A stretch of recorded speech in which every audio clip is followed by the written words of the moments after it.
The stars blazed like dying embers against the void as Commander Sarah Chen guided her patrol ship through the outer reaches of the Sol system.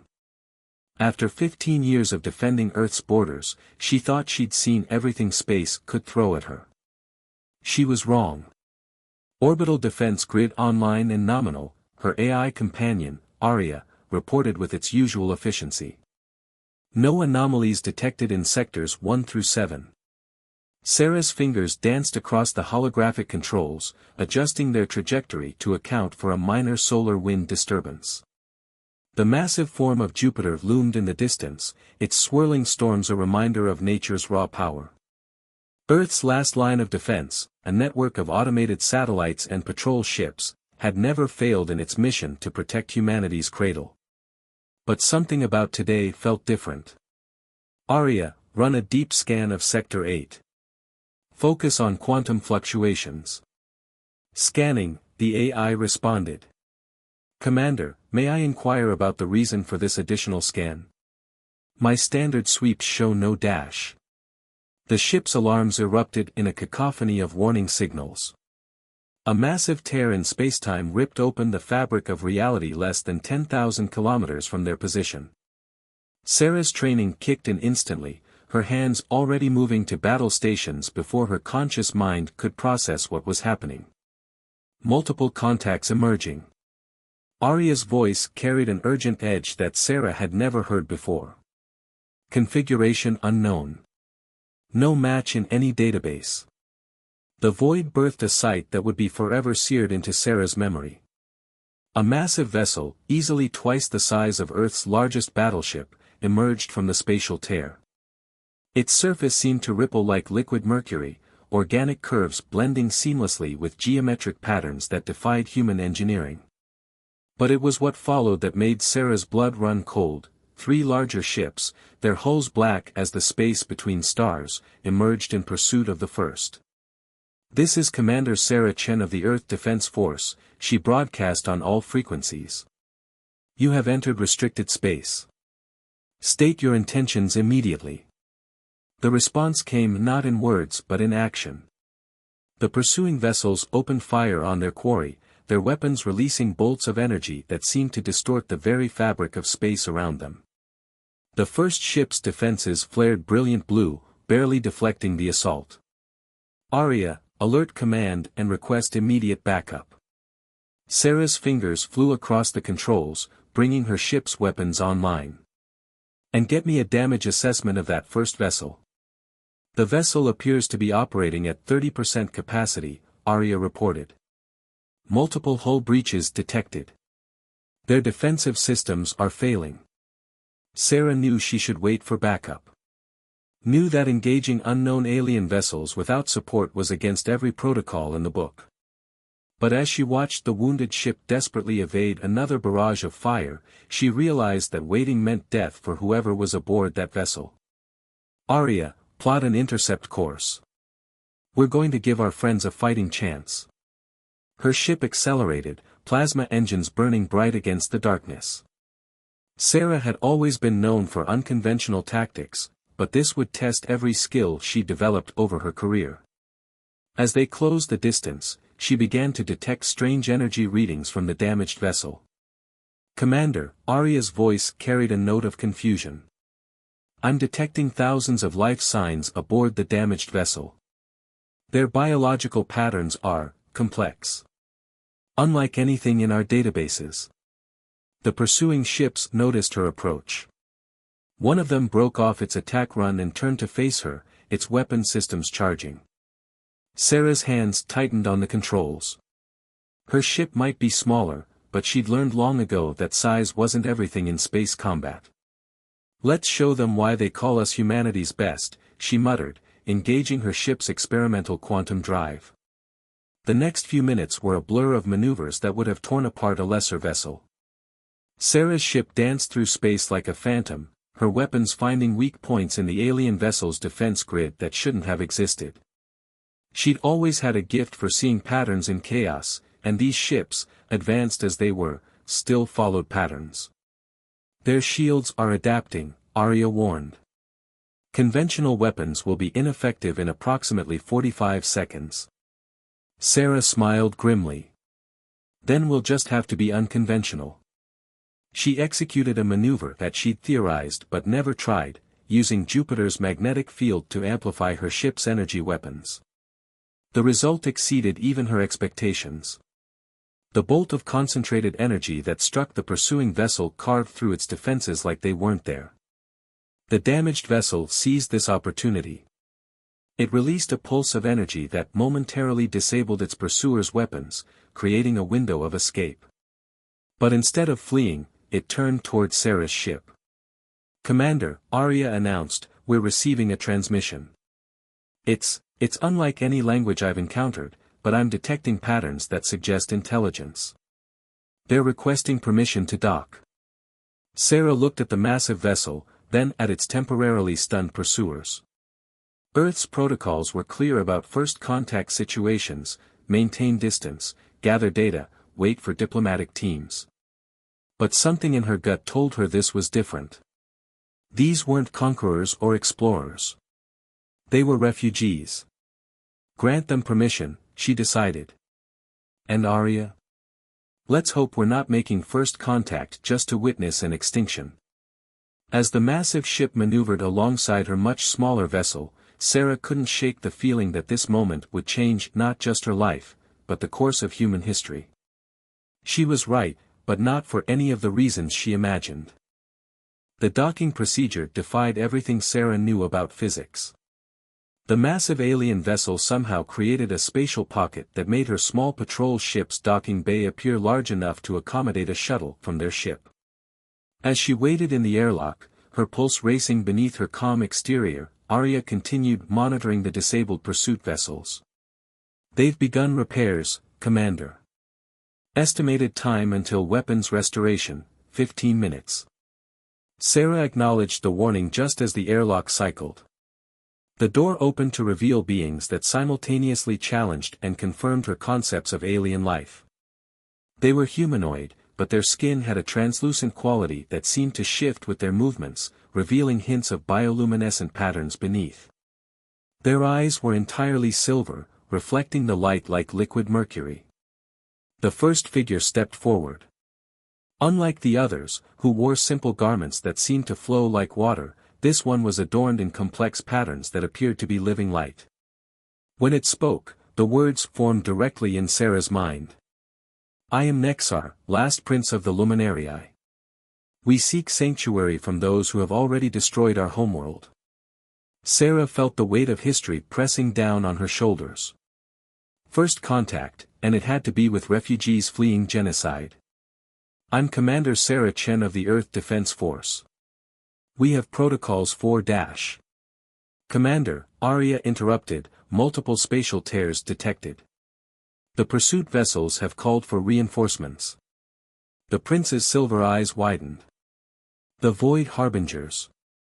They will not stop until every last trace of our civilization is erased." Sarah made a decision that would later be debated in military tribunals across Earth. "Everyone back to your ship. We're leaving. The tears will allow them to track us anywhere in normal space," Nexar said, his mental voice carrying undertones of despair. "Who said anything about normal space?"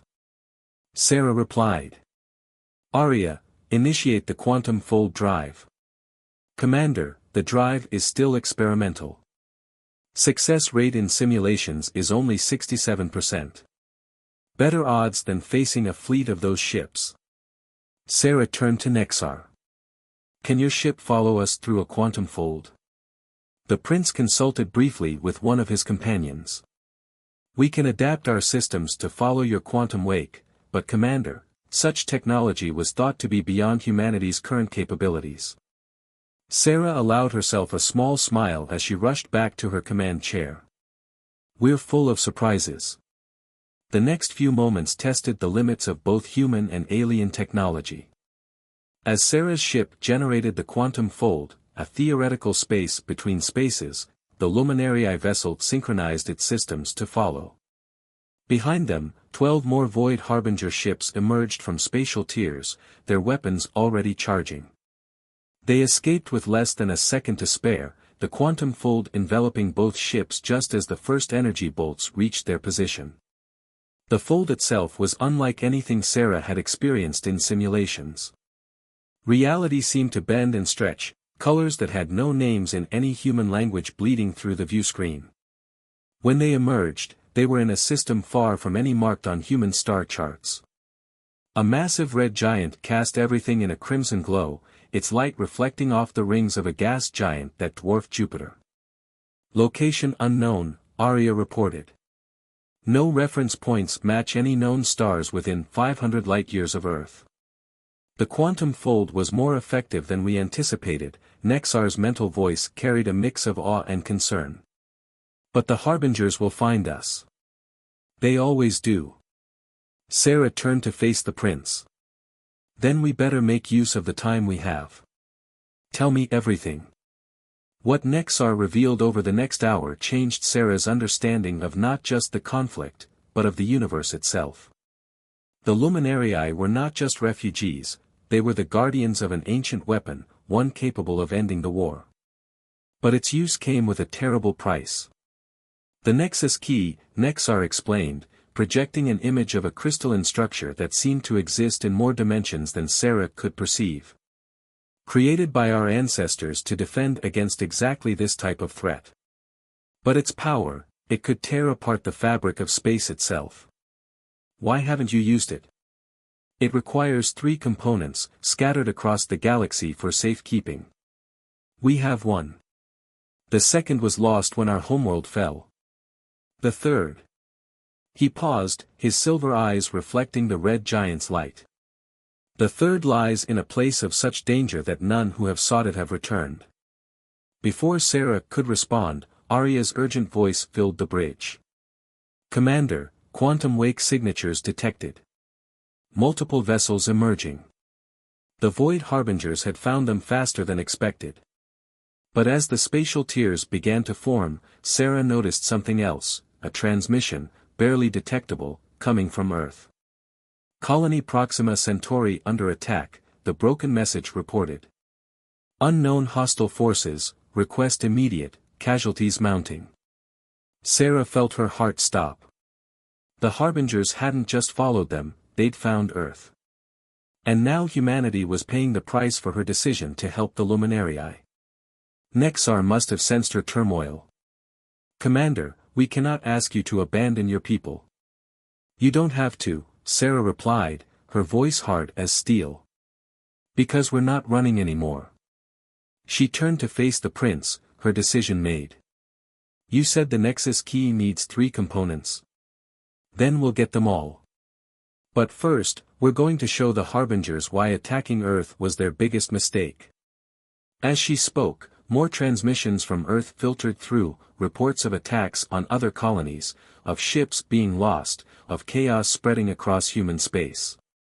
The war had begun, whether humanity was ready or not. Arya, plot a course for Proxima Centauri. Maximum speed. She looked at Nexar. Your Highness, I hope your people are ready for a fight. The prince's response carried a fierce pride that transcended the telepathic communication. We have been fighting all our lives, Commander. The question is, are the Harbingers ready for what happens when our peoples fight together?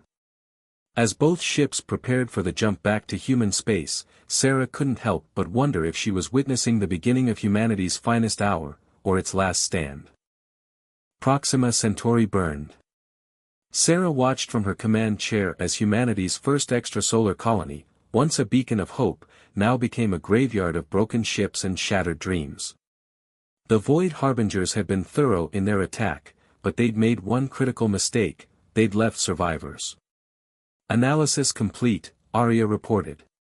Harbinger attack patterns show a systematic approach. They're not just attacking, Commander. They're searching for something.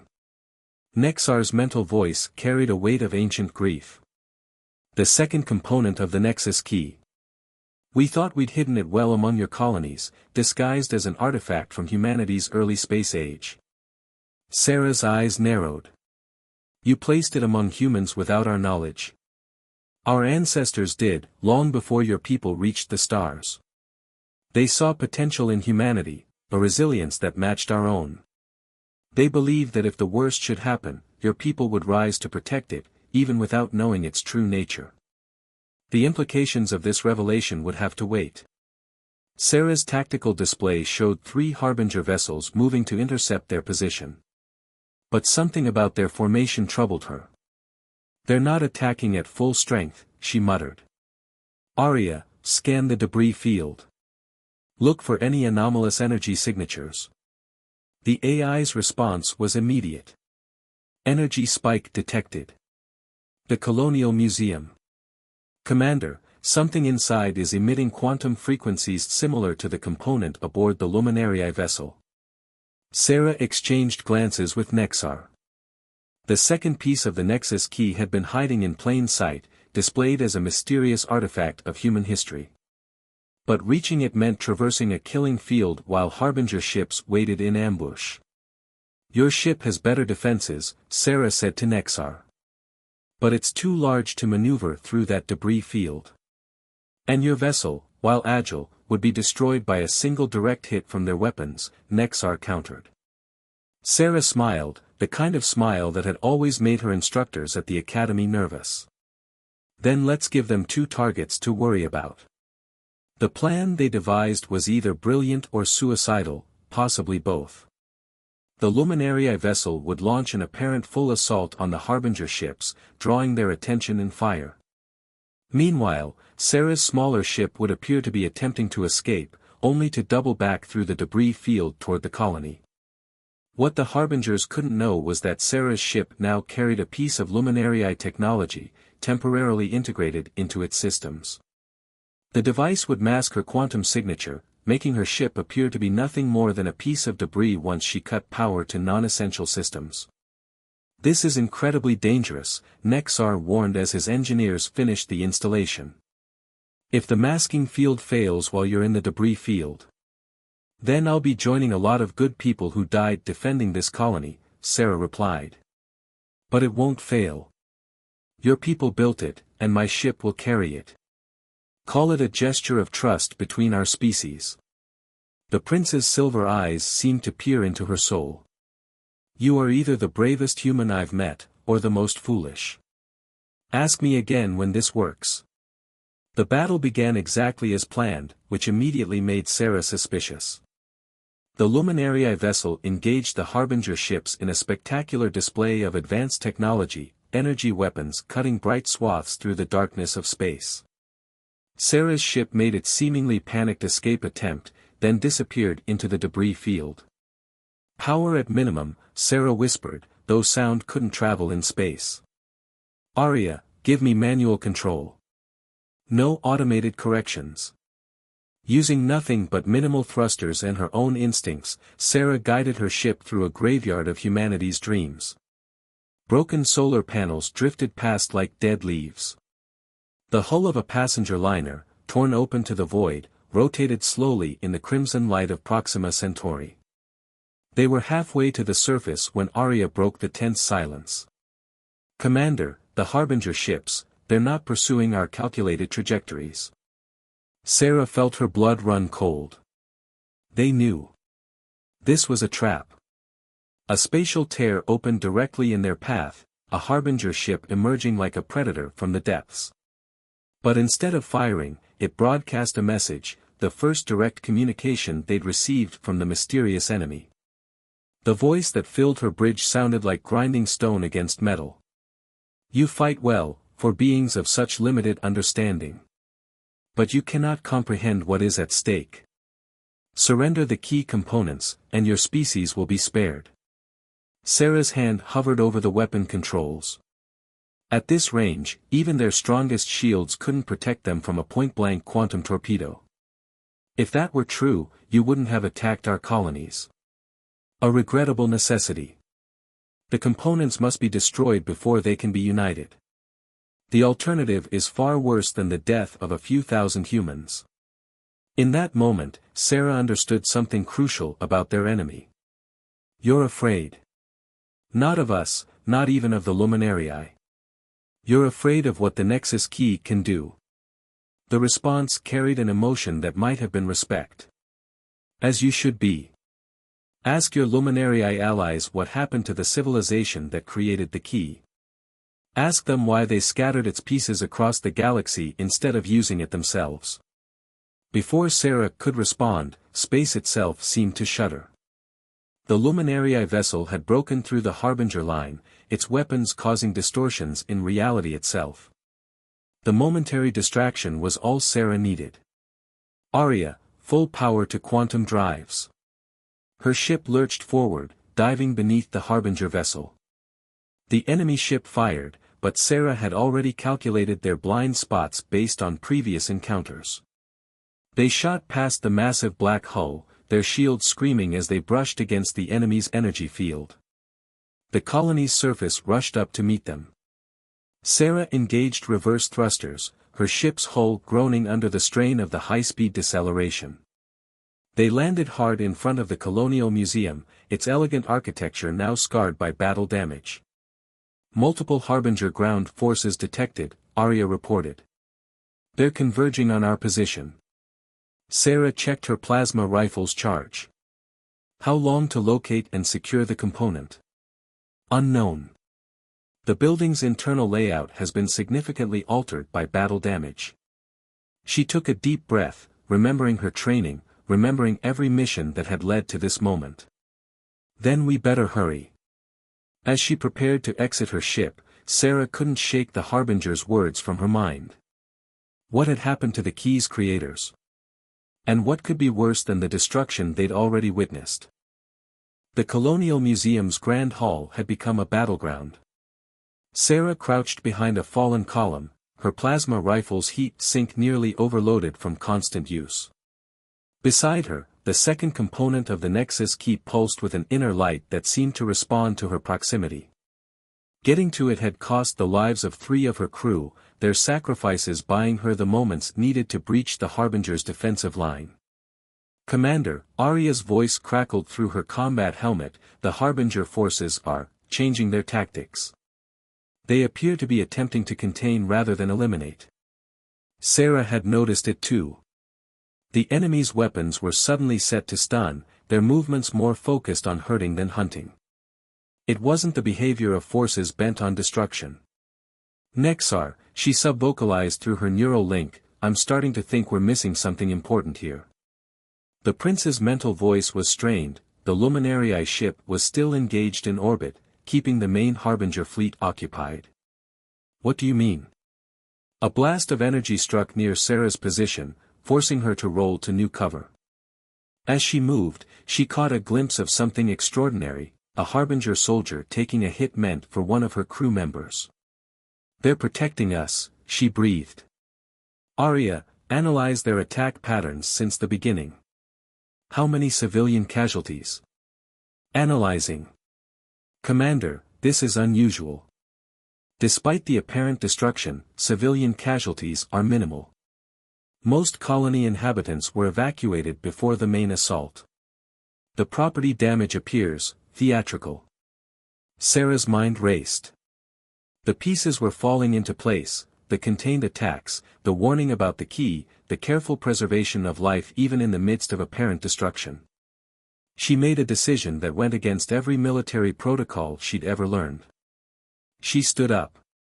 Commander. Arya's alarm was clear. Multiple weapons are locked dash. But they're not firing, Sarah said calmly. She lifted her hands, letting her rifle dangle from its strap. Because they've been waiting for someone to finally pay attention. The Harbinger forces stilled.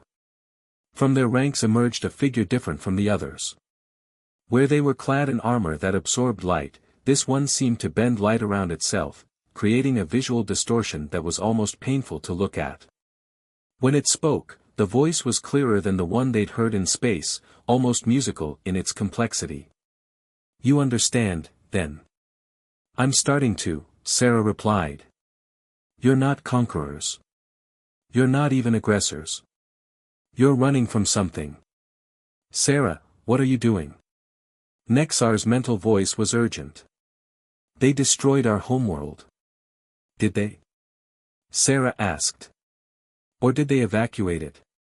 How many luminarii actually died in the fall of your world, Nexar? How many bodies were ever found? The silence that followed was deafening. The Harbinger leader gestured, and the air around them shimmered. Suddenly, Sarah could see them clearly, not as the dark, imposing figures they appeared to be, but as beings of pure energy, their forms contained within sophisticated environmental suits. We are the last survivors of the Nexus Key's first use, the leader said. What your luminarii allies call their ancestors, were our enemies.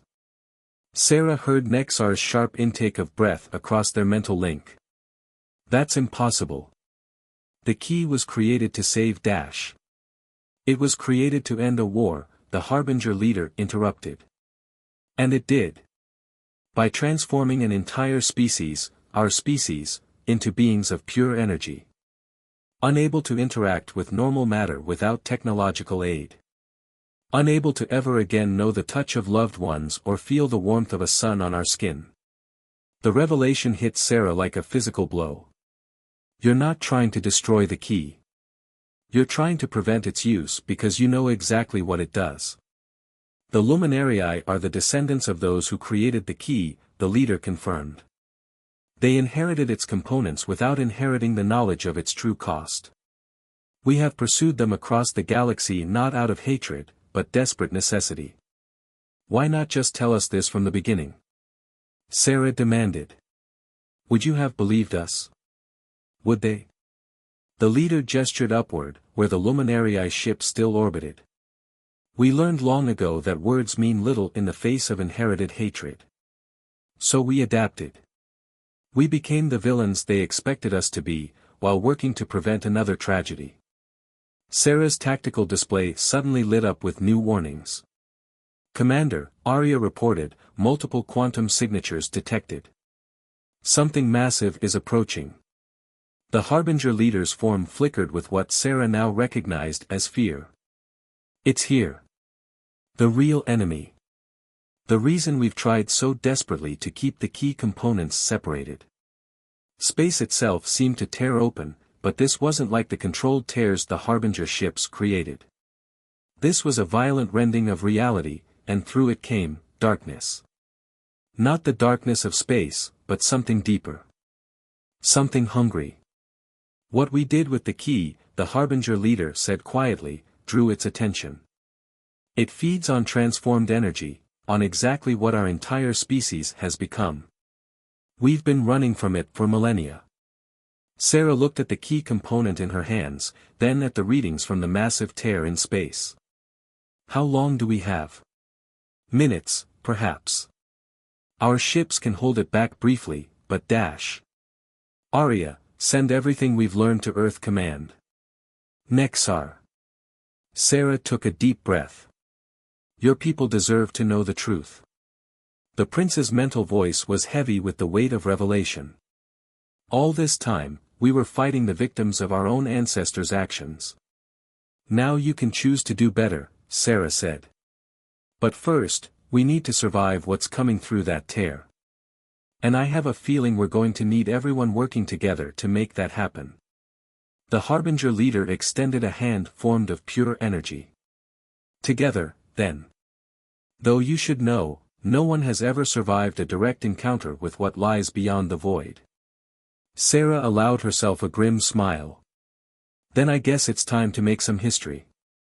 Above them, the darkness began to pour through the tear in space, and Sarah Chen, along with the combined forces of humanity, luminarii, and the transformed harbingers, prepared to face an enemy that consumed entire realities. The void entity spread across space like spilled ink, consuming light and matter with equal indifference. From her position on Earth's last defensive line, Sarah watched as it devoured abandoned ships and debris, growing stronger with each passing moment. The combined fleet of human, luminarii, and harbinger vessels held position around Earth, their weapons charged but useless against an enemy that existed partly outside of normal spacetime. Analysis complete, Arya reported, its usually calm voice carrying an edge of concern. The entity appears to be a quantum-level predator. It feeds on energy patterns similar to those created by the Nexus Key's transformation effect.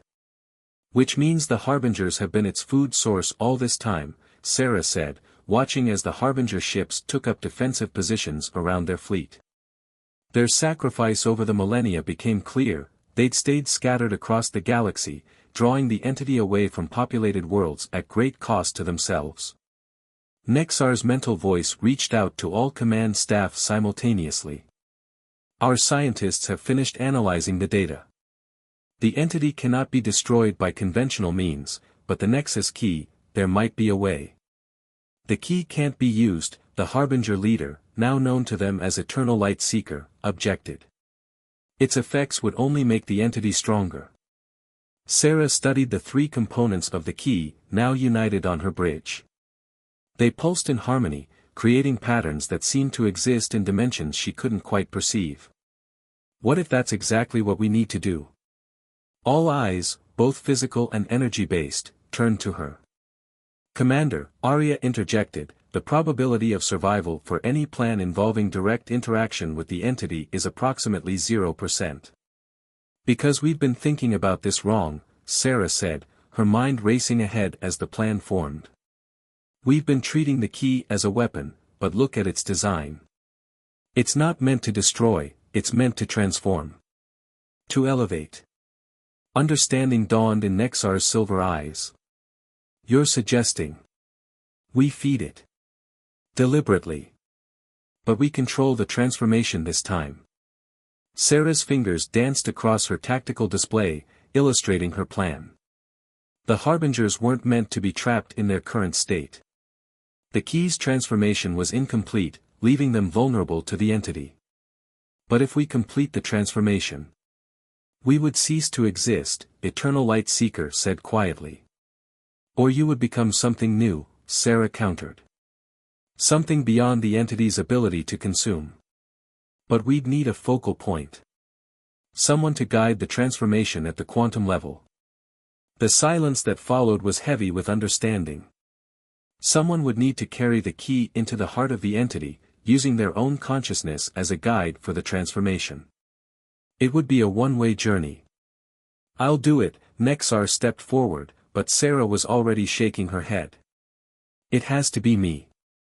Human consciousness is uniquely suited for this, we exist in a state of quantum uncertainty naturally. Our minds are already accustomed to existing in multiple states simultaneously. She smiled slightly. Plus, I'm the best pilot we have. The void entity surged forward, consuming a debris field that had once been an orbital defense platform. They were running out of time. Sarah, Nexar's mental voice was private now, filled with emotions that transcended species barriers. There has to be another way. You know there isn't. But I need you to promise me something. She met his silver eyes. When this is over, remember what happened here. Remember that enemies can become allies, that old hatreds can be overcome, and that sometimes the greatest acts of war are actually acts of peace. The preparations were made quickly. Sarah's ship was modified with Harbinger technology, allowing it to survive long enough to reach the entity's core. The Nexus Key components were integrated into her neural interface, their power already beginning to alter her perception of reality. Commander, Arya spoke as Sarah prepared to launch. It has been an honor. The honor was mine, Arya. Take care of them for me. Her ship accelerated toward the void entity, its defenses already beginning to fail against the incredible forces at work. Sarah felt the key's power flowing through her, transforming her consciousness into something vast and strange. She began to perceive reality as the Harbingers did, as patterns of pure energy dancing across multiple dimensions. The entity noticed her approach.